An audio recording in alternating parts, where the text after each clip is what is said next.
My brothers, I stand before you today with a heart overflowing with a gift. We are fully aware of the events that are going on, the understanding important. We have been trying to do our best to cope with the situation, and yet unfortunately the streets of Dhaka, Chittagong, Khulna, Rajshahi and Rangpur are awash with the blood of our brothers. The people of Bengal now want to the free, and the people of Bengal now want to live, and the people of Bengal now want to their rights.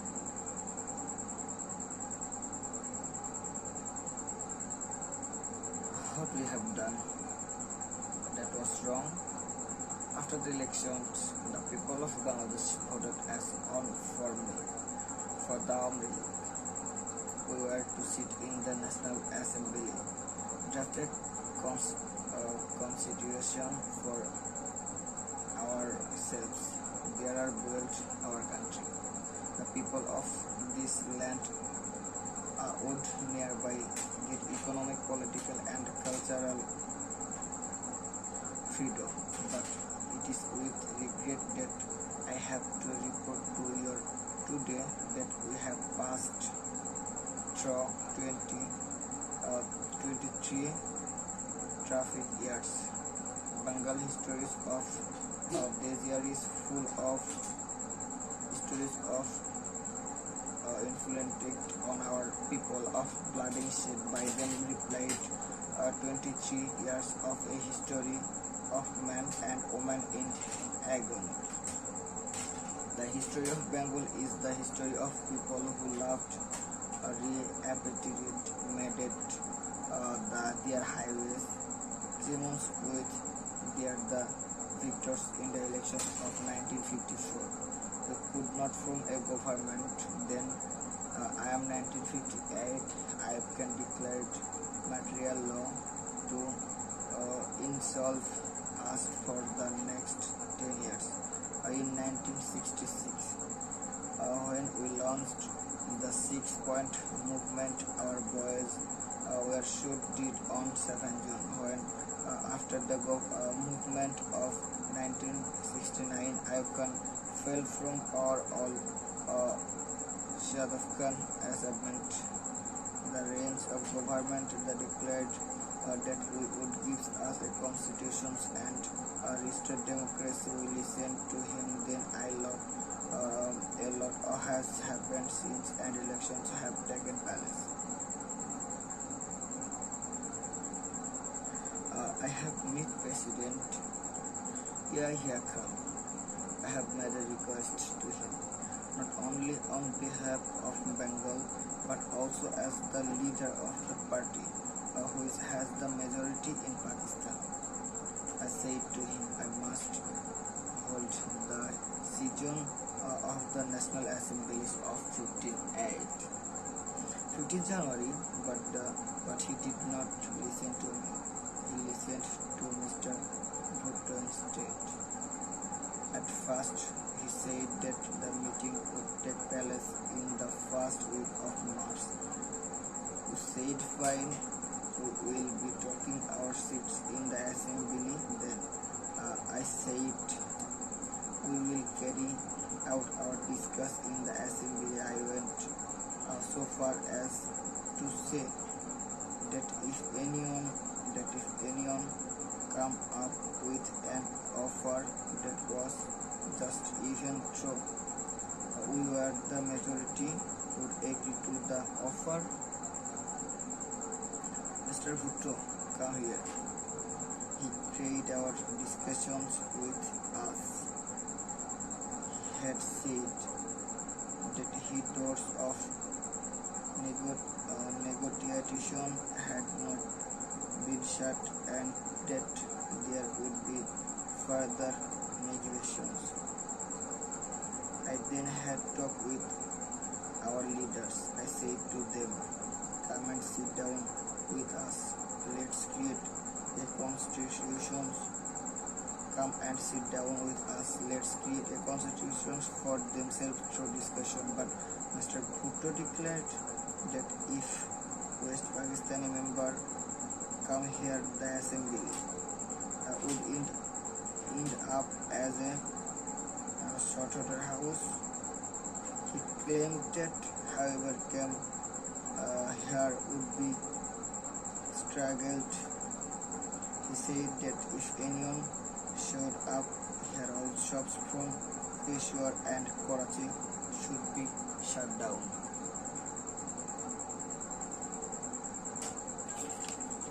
Next page.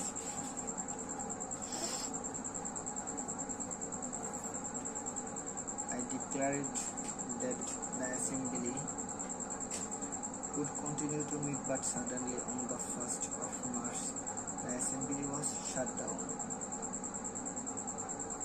Mr. Yahya Khan called the sessions of assembly is in his capacity as a president, and I declared I would be attending it. Mr. Bhutto said he would not be part of it. 35 members of our assembly come from West Pakistan to take part in its proceedings, but it was dissolved all of a sudden. The blame was put on the people of Bengal. The finger was pointed at me. After the assembly season was plagued. After the assembly season was prorogued,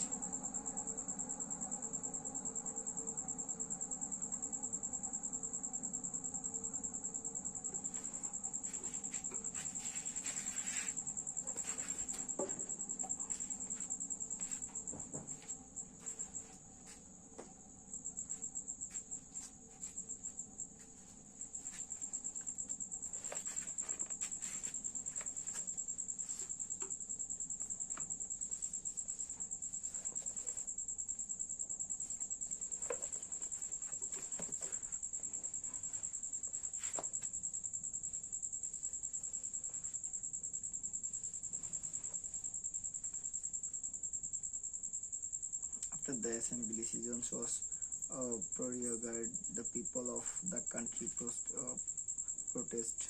I told them, observe the general strike we have called peacefully. I told them, shut down all mills and factories. Our people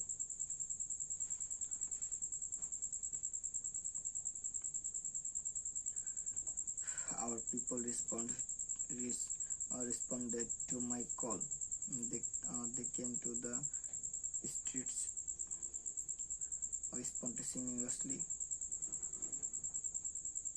spontaneously.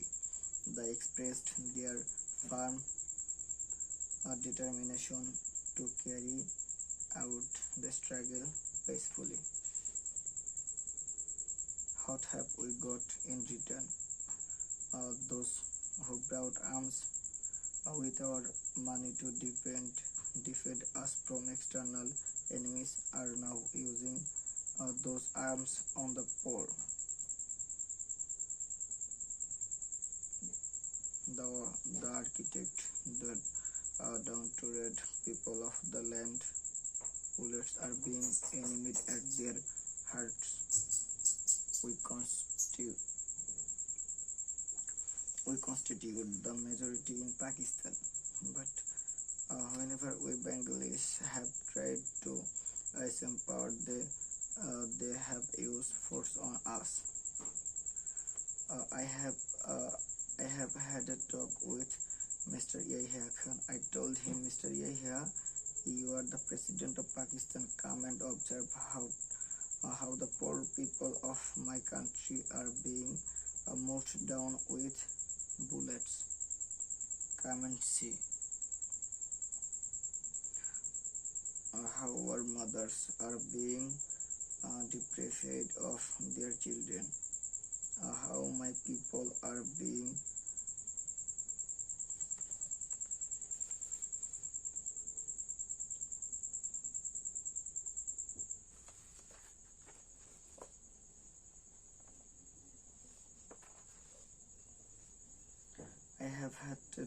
Mr. Yahya Khan. I told him, Mr. Yahya, you are the president of Pakistan. Come and observe how the poor people of my country are being moved down with bullets. Come and see how our mothers are being deprived of their children. How my people are being massacred. Come, observe, and only then pass a judgment on what is going on. He has apparently said that I had agreed to attend a round table conference on the 10th of March. Did not I say a long time back? What is the point of another round table conference? Who will I sit with? Should I sit with those who have shed the blood of my people? He has suddenly dissolved the assembly without carrying out any discussions with me. After sitting in a secret meeting for 5 hours, he have a space where he has put all the blame on me. He has even blamed the Bengali people.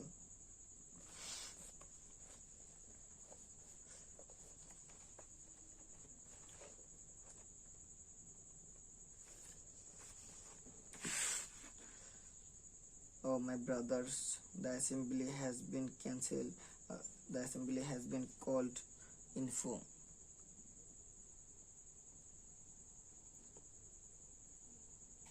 The assembly has been called into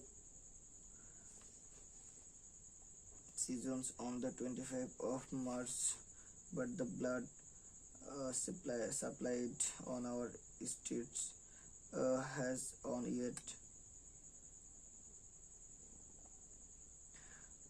dried about the 10th of this month.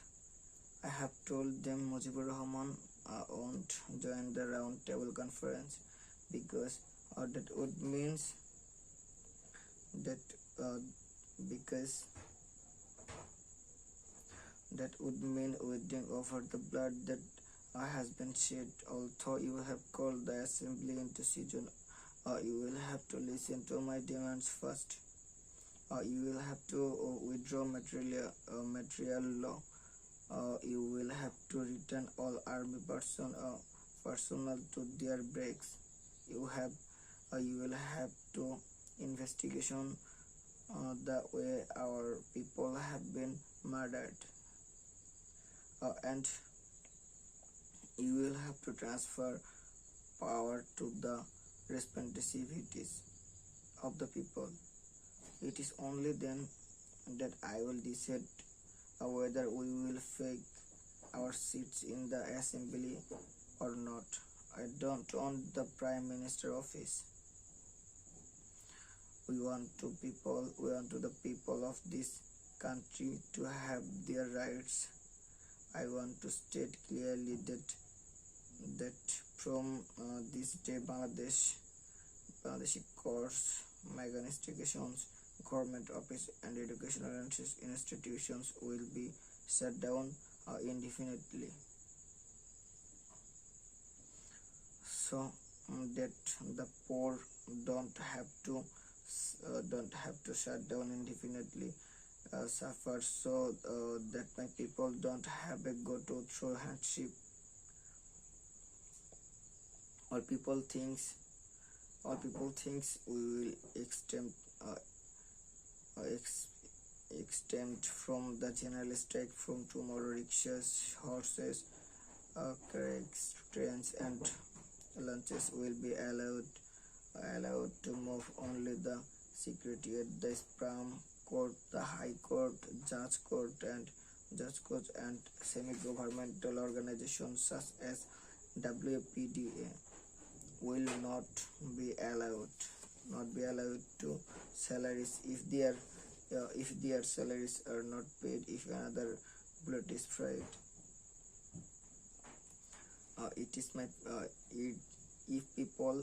If my people are should it again, I request all of you convert every house into a fort. confront the enemy with whatever you have, and when at the risk of your life, and even if I am not around to direct you, shut down all shops, and make sure that traffic on all roads and uh, ports are being to a stand still. I need I need be I need be we will starve to death, but we will go down striving for our rights. To those the armed forces, I have this to say: you are my brother.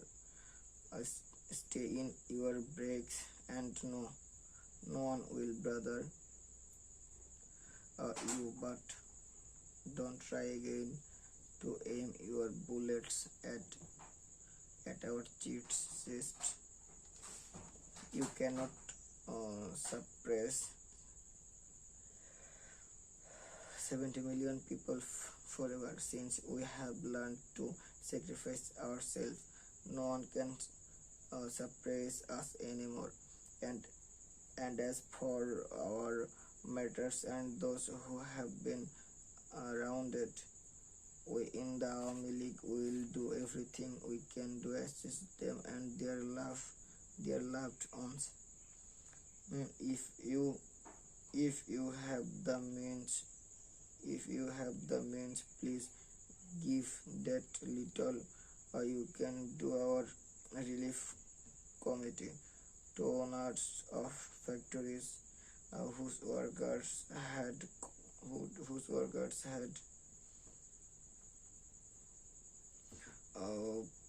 participated in the general strike at last 7 days. I have this to say: make sure that they are paid works. Have this to say: make sure that they are paid works for those days. The government employees, I have this to for 3 those days. To government employers, I have this to tell: you will have to listen to my directives till our country is liberation taxes and custom duties will not be collected. No one will pay them either.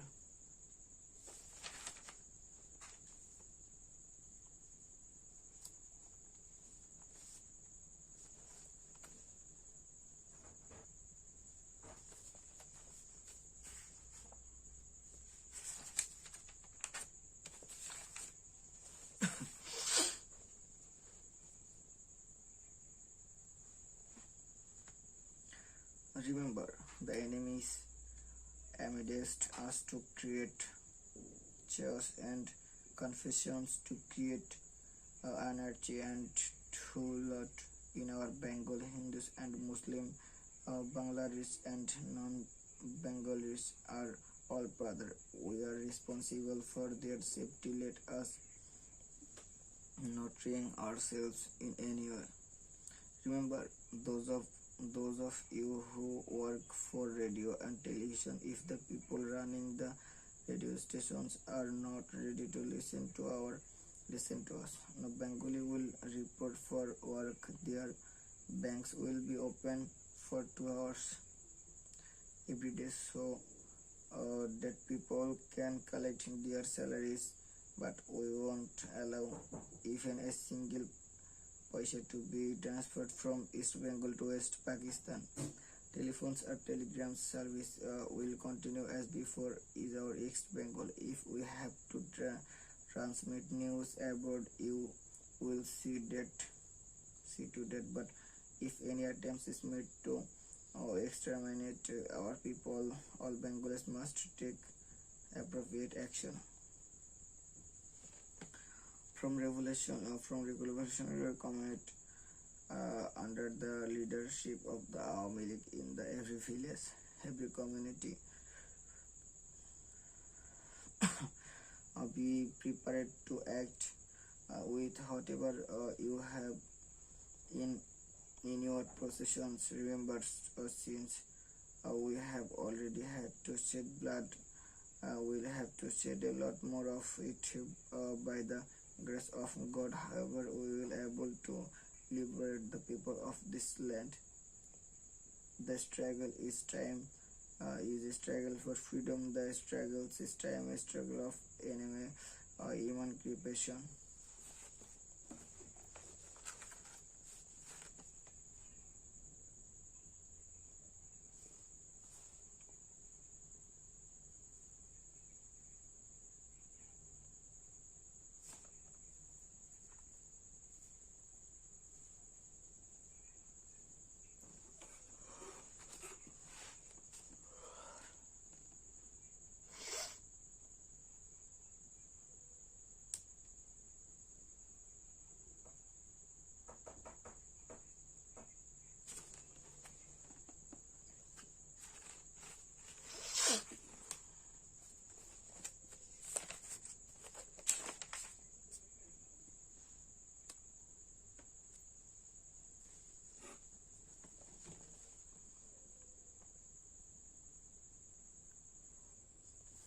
Imprisoned for nearly three decades for his fight against right minority rules, Mandela never lost his resolve to fight for his people's emancipation.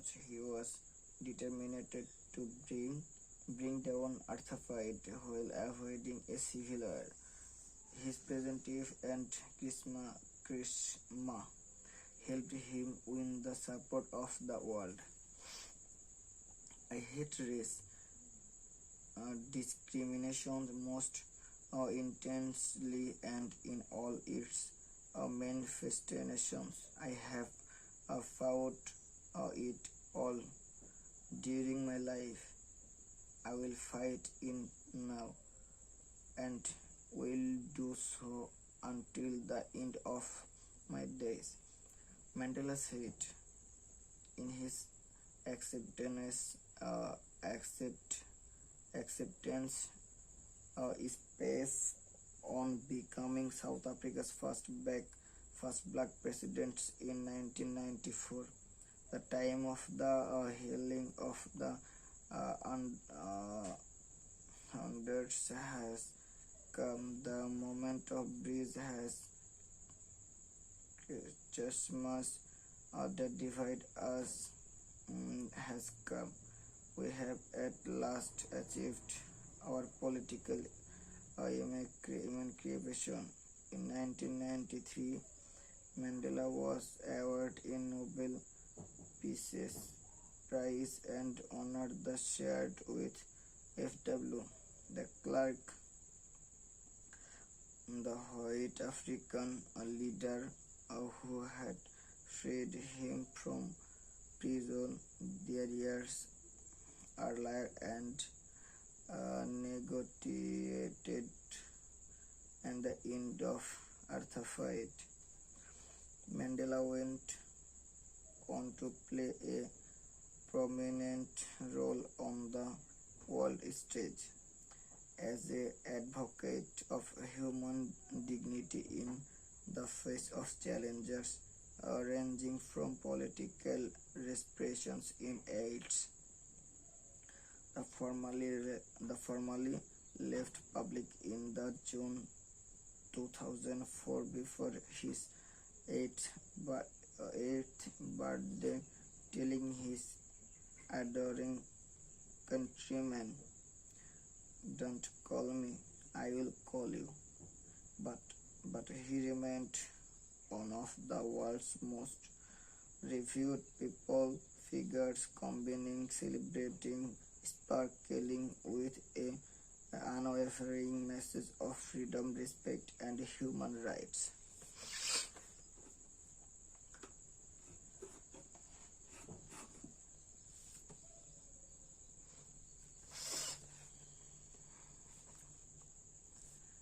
He is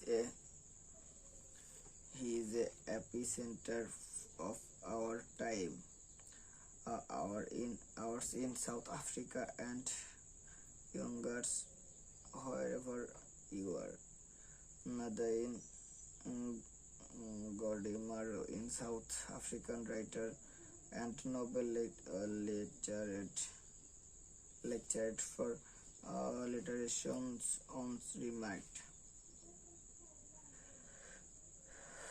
The year Mandela spent behind bars made him the world's most celebrated political prisoner and a leader of mythic stature for millions of black South Africans and other oppressed people for beyond his country's borders.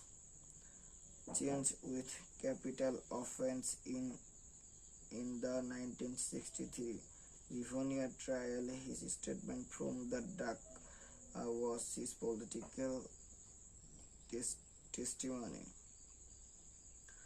During my lifetime, I have decided myself to his struggle of the African people. I have fought against white domination and I have fought against black domination. I have orchestrated the ideal of a democratic and free society in which all persons live together in harmony and with equal opportunities. He told the court, it is an ideal I hope to live for and to achieve, but if needs be, it is an ideal for which I am prepared to this. Friends adored Mandela and fondly called him Madiba, the clan name by which he was known. People lauded his humanity, kindness, and dignity.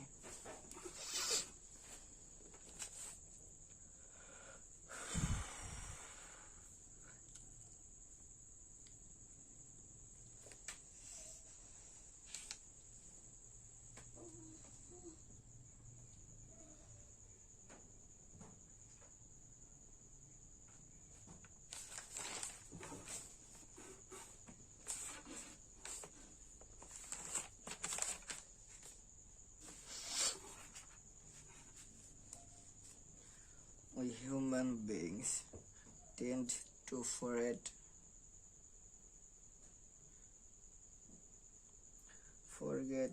how far we have come as a species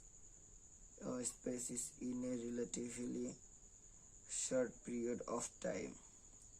It was only in the 1870s when we had the first house that was lighted with electricity. Cars just started to become available 100 years ago. Charles Lindbergh made the first transatlantic flight in 1927. Televisions did not become widely available until after World War II. In other words, the advances humankind has made in a relatively short period of time have been nothing short of extraordinary. Perhaps just as extraordinary is how we tend to simply adapt to those incredible changes, not realizing how completely our world has been altered in a short span of time. With that in mind, it is worth looking back at all some of the amazing scientific adventures we have made in the last few decades.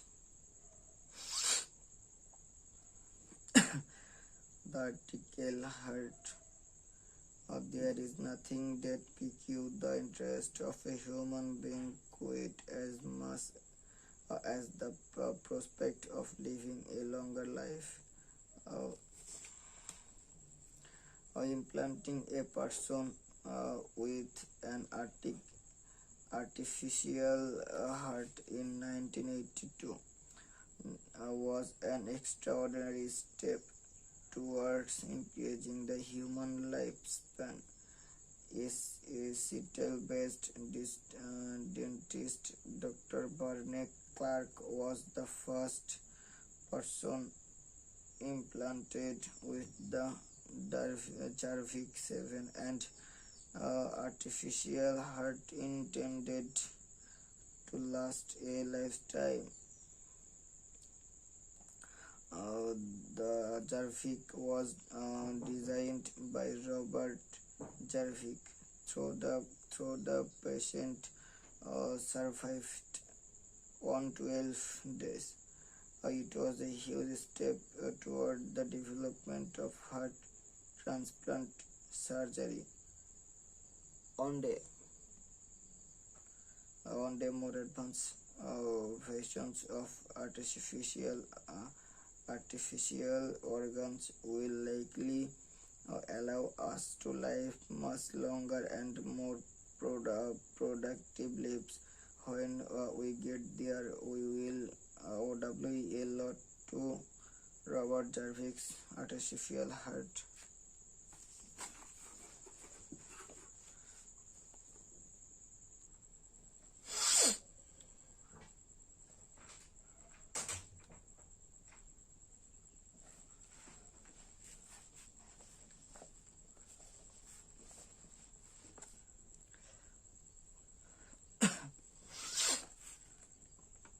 It was taking care of animals.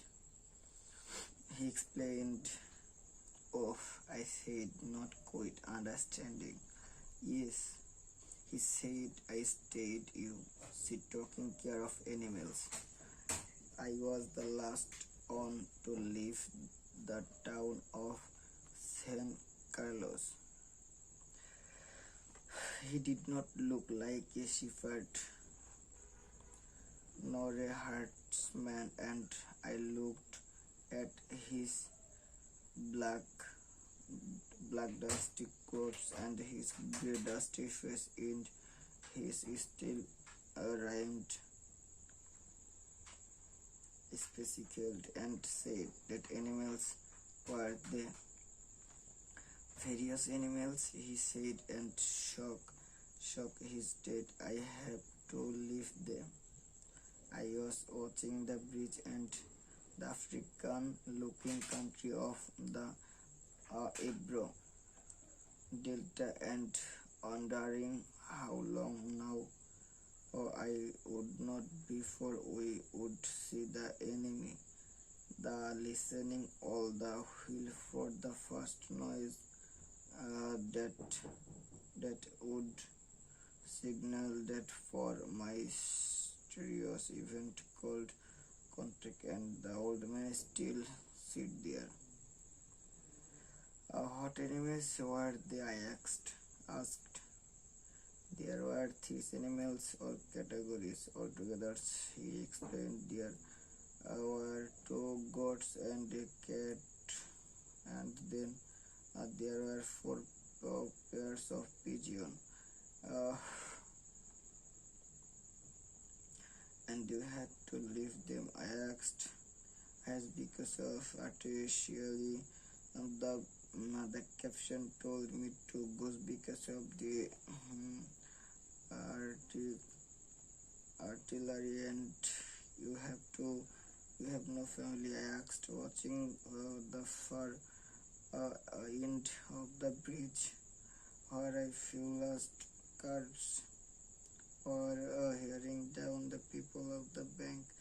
No, he said, only the animal. I stared. The cat, of course, will be all right. A cat can look out for itself, but I cannot think what will become of the others.